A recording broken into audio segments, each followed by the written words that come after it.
Hey everybody, welcome to Scotchman Industries. We're back here in our shipping department, and today we're going to do a simple Tech Talk Tuesday. We're going to talk about how to find out how old your saw is. We have a great customer service department. We got 7 full-time people up there.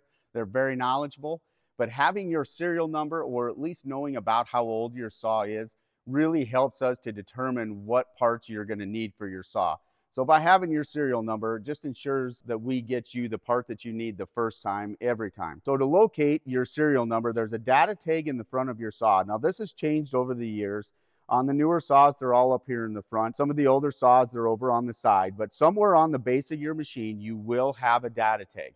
On that data tag, it lists all the pertinent information, your voltage, your FLA, everything that you need to know, your phase, your serial number, and your model number. But this is your serial number. There's a lot of digits there. It starts with a B, and it goes through a series of numbers. The only numbers you really need to know are the last 4 numbers. And you'll notice on this data tag, it says 0426. 04 stands for the month, so that's April. 26 stands for the year. So this saw was built in April of 2026.